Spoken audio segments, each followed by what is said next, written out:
Baik, bismillahirrahmanirrahim. Assalamualaikum warahmatullahi wabarakatuh. Kembali lagi bersama saya Abu Ziyad HSDS.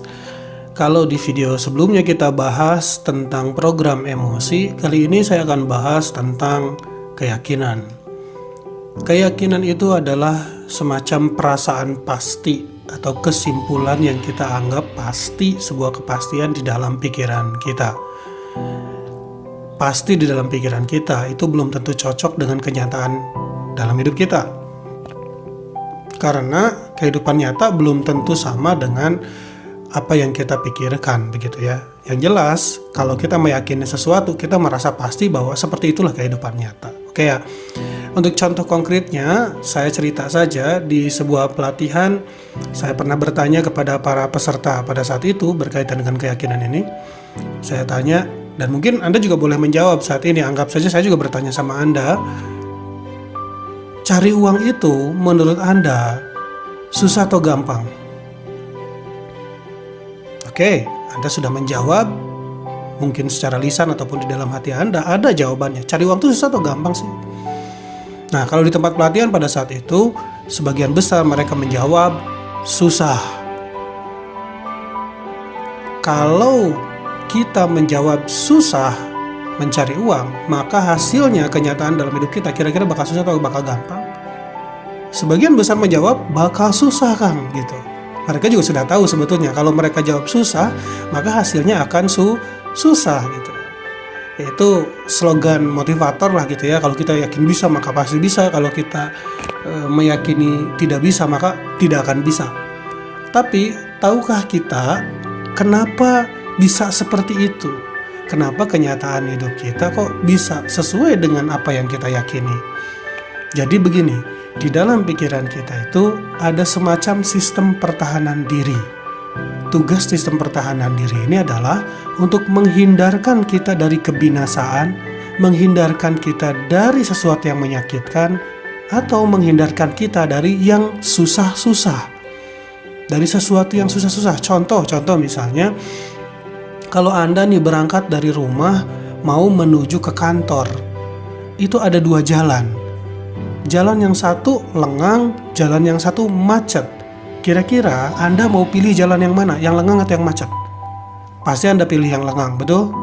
Nggak mesti dipikir, Anda pasti pilih yang lengang. Yang lengang itu ternyata ada dua. Yang satu jalannya panjang, yang satu jalan pintas. Anda mau pilih jalan yang mana? Pasti Anda akan pilih jalan pintas. Dan jalan yang pintas ini ternyata ada dua. Satu bayar, satu gratis. Anda mau pilih yang mana sekarang? Pasti Anda akan pilih yang gratis, betul? Ya, jawaban-jawaban semacam itu pasti udah nggak pernah Anda pikirkan lagi jawabannya. Anda langsung keluar begitu saja. Jalan yang lengang, jalan yang pintas, dan juga yang gratis. Kenapa? Karena jawaban itu langsung keluar dari pikiran bawah sadar. Yes, di dalam bawah sadar ada sebuah naluri yang berusaha untuk menghindarkan kita dari yang susah-susah, dari yang menyakitkan, dari yang membinasakan, dan mendorong kita untuk mendapatkan yang mudah-mudah, yang menyenangkan, yang membahagiakan. Sampai sini bisa paham? Dan itu nggak perlu kita berpikir secara sadar. Sepersekian detik langsung keluar nalurinya, langsung kita bertindak untuk mencari jalan yang termudah. Nah, pertanyaannya begini, kalau kita punya keyakinan cari uang itu susah, kira-kira si naluri tadi akan bekerja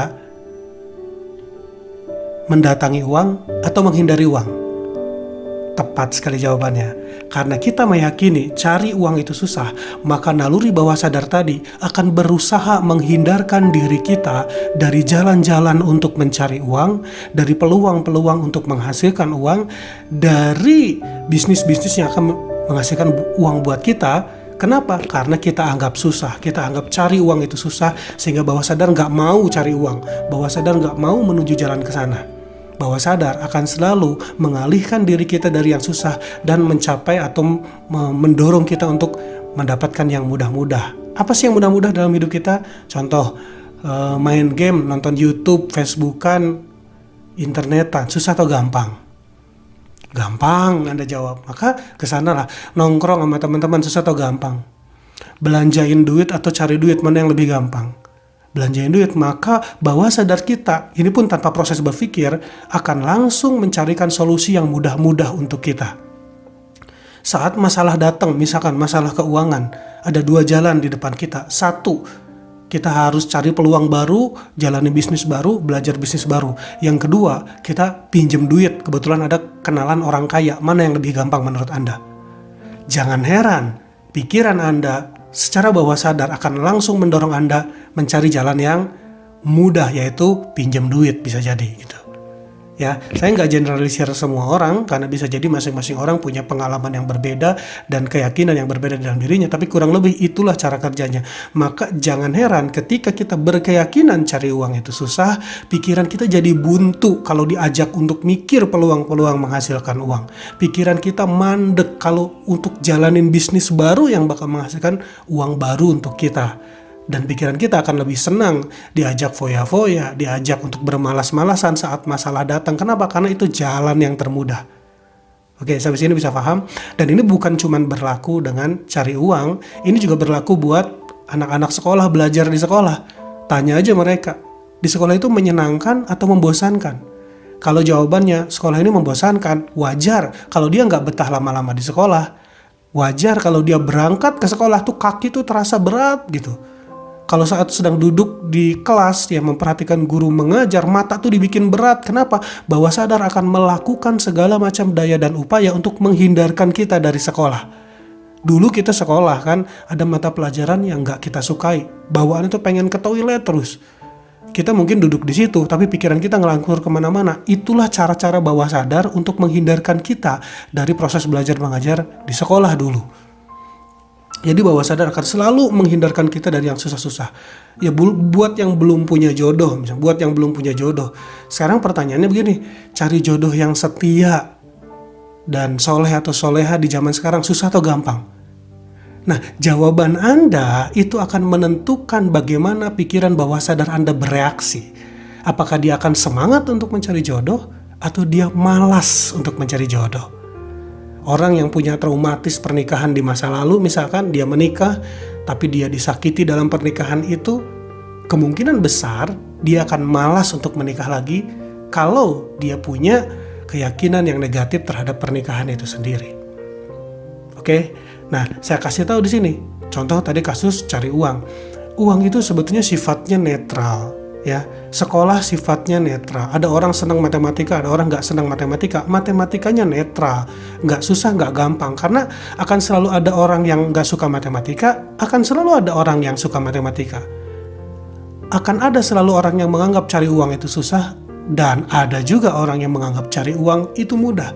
Apapun realitas hidupnya, kita bisa menjalani hidup yang sama, tapi nasib bisa beda. Karena ini tadi, keyakinan kita tentang hidup itu berbeda. Hidup ini menyenangkan atau menyulitkan menurut Anda? Lebih banyak keberuntungan yang Allah limpahkan untuk kita atau kesialan yang kita dapatkan? Lebih banyak pertolongan atau lebih banyak kesempitan? Nah, jawaban kita ini itu keyakinan namanya. Adanya di bawah sadar kita sendiri. Dan pikiran bawah sadar kita bereaksi menyikapi keyakinan kita, bukan menyikapi realita, tapi menyikapi keyakinan kita. Saya ambil contoh misalkan untuk cari uang. Sekarang pertanyaannya begini, kalau Anda tadi jawab misalkan cari uang itu susah. Pertanyaannya begini, Anda pinginnya cari uang itu susah atau mudah? Wah, itu peserta training langsung jawab pinginnya mudah, Kang. Maka kalau Anda pinginnya beneran mudah cari uang, Anda harus mulai mengubah keyakinan Anda agar bawah sadar Anda semangat cari uang. Anda yakini cari uang itu mudah. Kang, tapi ini faktanya, Kang. Cari uang tuh memang susah. Oke, stop, tenang dulu, tahan dulu. Ya, di sini kita bedakan antara pikiran, mindset, keyakinan dengan kenyataan. Karena kenyataan itu dipersepsi oleh keyakinan kita. Kita nggak tahu cari uang itu susah atau mudah pada kenyataannya. Tapi yang jelas, isi keyakinan kita susah. Tapi Anda akan terkejut saat Anda mulai berbenah dan mengubah isi pikiran Anda, mengubah keyakinan Anda. Sekarang, kita contohkan saja misalnya. Anda sedang duduk di rumah saat ini, menonton video saya atau mendengarkan saya saat ini. Sekarang saya tanya nih, Anda yang sedang duduk di sini ya, Anda yang sedang duduk di rumah masing-masing, Anda punya uang nggak saat ini? Minimal 1.000 rupiah. Minimal ada ya. 50.000 rupiah Anda punya nggak? Kemungkinan besar punya. Itu yang saya lakukan waktu saya di tempat pelatihan. Saya tunjuk salah satu tadi yang jawab cari uang itu susah, saya dekati dia, lalu saya tanya dia, Pak, Bapak jawab tadi cari uang itu susah, betul Pak? Iya betul Kang. Oke, sekarang saya tanya sama Bapak yang lagi duduk di sini. Kira-kira sekarang nih Pak, saat ini di dompet Bapak ada uang 50.000 nggak Pak? Atau di ATM Bapak minimal hari ini, saat ini? Dia jawab, oh ada Kang. Nah lihat, saya dan uang jaraknya cuma 1 langkah. Yaitu si Bapak di depan saya tadi itu punya uang. Anda sekarang punya uang. Jaraknya dekat gitu ya. Anda terkoneksi dengan WhatsApp yang terkoneksi dengan saya gitu. Jaraknya semudah saya menjentikan jari. Saya dengan uang itu jaraknya 1 langkah di tempat pelatihan itu dengan si Bapak. Saya contohkan begitu. Oh iya benar Kang. Lalu kurang lebih waktu itu peserta ada sekitar 40 orang. Rata-rata saya tanya pada semua yang ada di sini, rata-rata Bapak Ibu semuanya bawa uang 50.000 rupiah? Mereka semuanya menjawab, bawa Kang. Lihat, ada uang di kantong 40 orang yang hadir di ruangan seminar pelatihan saya pada saat itu. Jarak saya dengan uang itu cuma 1 langkah. Sekarang bayangkan Anda sedang duduk di tempat Anda saat ini menyimak saya, kira-kira 1 RT di tempat Anda saat ini, ada nggak yang punya uang 50.000 rupiah? Wah, banyak Kang. Kalau 1 RT ya banyak lah gitu. Lihat, Anda jarak Anda dengan uang itu hanya 1 RT. Uang ada di mana-mana. Di tetangga Anda, tetangga kiri, tetangga kanan, tetangga depan, tetangga belakang, ada uang nggak? Ada warung punya uang nggak? Ya pasti punya gitu. Sekarang kalau perluas lagi, 1 RW ada nggak uang? Ada gitu. Itu yang saya tanyakan. Lihat, cari uang susah atau gampang? Ingat pertanyaannya, cari uang susah atau gampang? Gampang. Wah, semua ketawa. Iyalah gampang Kang kalau cari uang. Iya betul, memang gampang kan. Kecuali kita sekarang ya, atau Anda sekarang tinggal di hutan yang nggak punya tetangga. Boleh Anda jawab cari uang itu susah. Tapi faktanya sebetulnya uang ada di mana-mana. Di depan Anda, di belakang Anda, di kanan Anda, di kiri Anda. Hanya nanti kita tinggal pikirkan bagaimana cara memindahkan uang dari mereka ke saku Anda dengan cara yang legal, berkah, dan halal. Ya, uangnya ada di mana-mana. Tinggal gimana cara mindahinnya ke saku Anda gitu. Dengan cara yang mudah, halal, dan legal. Itu yang kita pikirkan, karena uang itu hanyalah alat tukar. Ingat, uang itu hanya alat tukar. Apa yang bisa Anda tukarkan dengan uang orang lain sehingga dia merasa senang, Anda pun merasa senang. Kita create, kita ciptakan sesuatu yang bisa kita tukarkan dengan uang mereka. Sesederhana itu, sesimpel itu. Wah, para peserta waktu itu juga, oh iya juga ya, mulai terbuka pikiran mereka gitu ya. Tapi itu satu contoh saja, satu simple yang saya ceritakan. Intinya begini, ketika Anda mulai mengubah keyakinan Anda dari yang tadi punya keyakinan cari uang itu susah, dirubah itu menjadi cari uang mudah, maka itu akan mengaktifkan si naluri bawah sadar tadi untuk mau mencari uang tambahan, untuk mau mengumpulkan kekayaan. Kenapa? Karena sudah dianggap mudah. Anda lebih suka ngerjain PR anak Anda yang SD atau anak Anda yang SMA? Kemungkinan besar jawabannya adalah yang SD. Kenapa? Karena Anda anggap lebih mudah. Ketika kita menganggap cari uang itu mudah, maka bawah sadar akan membuat kita semangat untuk cari uang. Bawah sadar akan membuat pikiran kita lebih kreatif cari uang, karena faktanya uang ada di mana-mana. Uang beredar, cuman masalahnya beredarnya di luar dompet Anda. Tapi ada, disederhanakan, dipermudah, pikiran Anda akan lebih kreatif, pikiran Anda akan lebih terbuka saat Anda punya keyakinan cari uang itu mudah. Ketika pikiran Anda sudah terbuka, peluang-peluang sudah mulai muncul, permudah. Supaya apa? Supaya bawah sadar kita lebih semangat untuk mencapai itu. Karena keyakinan cari uang itu susah juga bisa jadi sebetulnya bukan pengalaman hidup kita, bisa jadi pengalaman ibu bapak kita di masa lalu, yang pernah cerita sama kita, nah tolong jajannya dihemat ya karena cari uang itu susah gitu. Yang belum tentu zamannya sama dengan zaman yang kita hadapi saat ini. Begitupun kalau saat ini kita sedang kesulitan, jangan tanamkan ke dalam pikiran anak-anak kita, nah cari uang itu susah. Jangan, uang tuh netral, mudah, selama kita mau membuat nilai tambah yang bisa ditukarkan dengan uang itu tadi. Karena apa itu? Mudah-mudah. Terus gimana caranya? Ya nanti ada teknik terapi yang bisa saya share juga di video untuk melepaskan keyakinan lama kita dan menginstal keyakinan baru ke dalam pikiran kita, di dalam keyakinan dulu. Jadi ntar kalau Anda nih bapak-bapak ya, ditanya sama istri, "Pak, saat ini kita lagi butuh uang tambahan nih Pak, kayaknya yang kemarin kurang." Anda sambil senyum jawab, "Mudah mah, gampang mah, tenang aja." Gitu. Anda usahakan latih. Terus istri Anda jawab kan, "Uangnya udah ada Pak?" "Belum ada mah, tapi gampang lah mah." Gitu. Minimal ya istri Anda nggak manyun duluan, itu minimal gitu ya. Anda jawab dengan senyum, dengan happy gitu ya. Anggap gampang, anggap mudah. "Uangnya belum ada mah, tapi gampang lah mah. Ayo mas, ini mah kita diskusi yuk. Gimana sih kita caranya biar kita bisa ngumpulin uang ke dalam dompet kita mah nih. Ini uang ada di mana-mana, tetangga kita pada punya uang mah." Nah, ajak diskusi dalam suasana cari uang itu mudah. Sampai sini Anda bisa mengerti, mudah-mudahan bisa mengerti poin maksud saya. Ubah dulu keyakinannya agar apa? Agar bawah sadar kita yang luar biasa ini, bawah sadar kita yang powerful ini mau bergerak untuk mendukung, mensupport tujuan keinginan kita berkelimpahan dalam hal rezeki.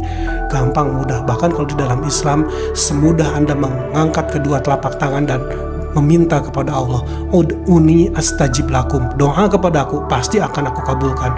Terus ada orang-orang yang nyinyir, "Ya tetap aja dong, doa sih doa, tapi kan tetap butuh ikhtiar." Mungkin itulah yang menghambat rezeki yang mudah datang ke dalam kehidupannya. Semudah itu. Cari jodoh, ya sama, ubah belief sistemnya. Bisa jadi kita merasa saat ini, aduh susah ya cari jodoh yang setia, susah ya cari jodoh yang pengertian, karena terinstal dari masa lalu kita. Kita mungkin lebih sering gaulnya dengan orang-orang yang rumah tangganya berantakan kali, sehingga itu masuk menjadi program hidup kita. Aduh, belajar kok tidak menyenangkan. Ya mungkin Anda gaulnya dengan orang-orang yang malas belajar. Gaul dong dengan orang-orang yang happy, senang saat belajar. Karena belajar itu sebuah petualangan baru bagi mereka. Saat keyakinan berubah, itu akan mempengaruhi kondisi emosi yang sedang kita rasakan. Saat keyakinan berubah, catat ini baik-baik, itu akan mempengaruhi kondisi emosi yang sedang kita rasakan. Saat kondisi emosi kita positif, baik, kita akan punya energi yang besar untuk bertindak mencapai apa-apa yang kita inginkan. Saat emosi kita buruk, kita sudah kalah sejak awal. Bertindak pun kita sudah enggan. Bagaimana peluang baru akan datang ke dalam hidup kita? Ubah dulu keyakinannya, maka emosi akan berubah, maka tindakan akan berubah, hidup kita akan berubah. Kang, apakah dijamin kalau keyakinan kita, misalkan tadi cari uang itu mudah, kemudian nanti hasilnya akan beneran jadi mudah? Tentu tidak ada jaminan seperti itu. Tapi ingat ini baik-baik, ini yang saya jamin. Saat Anda punya keyakinan cari uang itu mudah, maka perasaan Anda dalam mencari uang, perasaan Anda dalam mencari peluang-peluang baru untuk mencari uang atau menjemput rezeki akan positif. Dan saat itu terjadi, Anda akan bertindak lebih banyak dibandingkan orang yang sudah negatif duluan. Dan karena tindakan Anda lebih banyak, peluang yang akan muncul pun akan lebih banyak dalam hidup Anda. Kemungkinan Anda dapat uang lebih banyak akan bisa terjadi dan pasti terjadi saat Anda memiliki keyakinan yang positif. Dan ini berlaku buat tindakan-tindakan lainnya di dalam hidup kita. Kang, saya pengen sholat khusyuk. Sholat khusyuk didapat saat Anda sholatnya banyak. Anda jalankan sholat wajibnya, jalankan sunnahnya, Anda akan dapat state khusyuknya. Kualitas didapat dari kuantitas. Jangan mimpi punya sholat khusyuk kalau kita masih punya keyakinan bahwa sholat itu sebuah beban bagi kita, sehingga membuat kita sedikit banget ibadahnya. Membuat kita ingin segera-gera pergi saat selesai beribadah.